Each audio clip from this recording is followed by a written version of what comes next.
900 000 personnes en France souffrent de la maladie d'Alzheimer. À Reims, il y a 12 ans, le CHU ouvrait le premier centre d'hébergement et d'activités thérapeutiques pour mieux prendre en charge ces patients et accompagner leurs proches.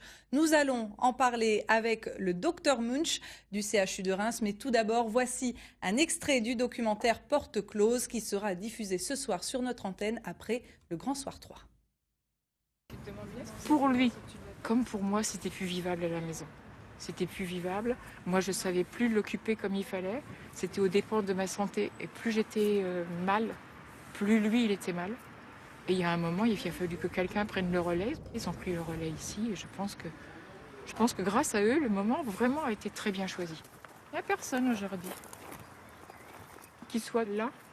Pour moi, c'est une sécurité. Et je préfère le voir avec un digicode pour aller le voir que de le voir anéanti par des médicaments. C'est clos pour lui, mais c'est pas clos pour nous. Donc nous, on peut y aller quand on veut. Et puis, c'est pas clos pour tout. Il y a plein de choses qui rentrent là-dedans. Récemment, il y a un chien qui est venu. Il y a des animations. Les événements de la vie, en fait, apparaissent dans leur unité, qui pourtant est close.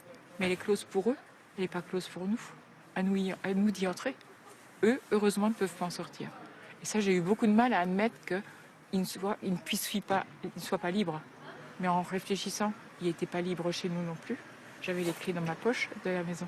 Parce que s'il en sortait, il pouvait lui arriver n'importe quoi. Et pour aller plus loin à ce sujet, le docteur Frédéric Munch est avec nous sur ce plateau. Bonsoir. Vous êtes psychogériatre et médecin-chef du pôle EHPAD au CHU de Reims. Alors, on vient de l'entendre avec ce témoignage poignant. Enfermer, c'est aussi libérer, même si cela peut sembler paradoxal.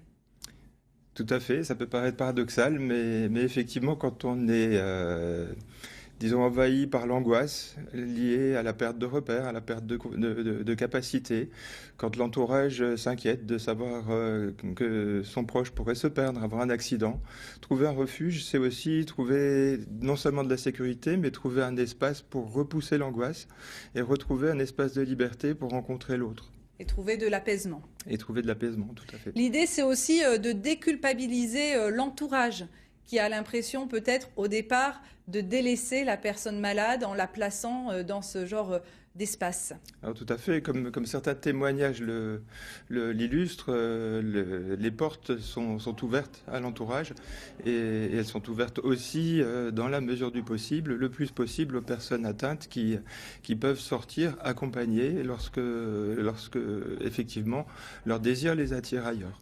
Enfermement ne veut pas dire isolement, vous dites, le pire, c'est la solitude. Alors, que peut-il arriver dans ce cas-là de la solitude? Et vous, qu'est-ce que vous proposez dans vos espaces pour justement les accompagner au mieux, ces personnes? L'idée de ces espaces, c'est quelque part de recréer quelque chose qui s'apparente à un foyer. Vous savez, ce coin du feu que l'humanité, depuis l'aube des temps, avec la conquête du feu, a créé pour repousser les angoisses de l'obscurité, les angoisses que peuvent générer tous les fantasmes que l'esprit humain est capable de générer. Et finalement, ce lieu qui a comme vocation finalement d'être attirant, c'est un lieu où on se retrouve, c'est un lieu où on peut se raconter des histoires, où on peut partager, on peut être ensemble et partager aussi le fait d'être en vie, au présent, accompagné et entouré par ses semblables. Ça va du partage d'un repas au partage d'une conversation ou bien d'une activité manuelle ? Alors c'est tout ça, et en fonction des affinités des uns et des autres, des opportunités qui se présentent, des envies. C'est aussi parfois avoir des échanges plus intimes par rapport à des problématiques qui peuvent hanter certaines personnes, puisque toutes les histoires de vie ne sont pas toujours un long fleuve tranquille, et parfois il y a besoin de se confier aussi. Donc l'idée c'était absolument pas d'enfermer les gens, mais c'est de leur donner un lieu de sécurité, un refuge, et un refuge partagé par les soignants, qui partagent les repas, qui partagent les activités domestiques, et auxquels il est possible de se confier aussi pour se libérer des choses qui pèsent de trop. Il y a 12 ans, lorsque le premier centre a été créé, c'était une petite révolution. Quel bilan vous pouvez dresser? Est-ce que ça a fait des petits depuis ? Alors non seulement ça a fait des petits, mais surtout les portes se sont ouvertes puisque ça nous a permis aussi de tisser des liens plus étroits avec l'entourage, de comprendre quelles étaient aussi leurs difficultés, leurs angoisses, souvent en amont de la maison de retraite. Ça a conduit à ouvrir un accueil de jour qui est fréquenté par une cinquantaine de personnes actuellement, de l'hébergement temporaire sous différentes formes, d'ouvrir des bistrots mémoire pour que les couples aidants aidés puissent se retrouver et maintenir des liens sociaux au sein de la cité. Et permettre aussi du coup d'identifier les personnes qui avaient besoin d'un accompagnement psychologique et d'un soutien plus important.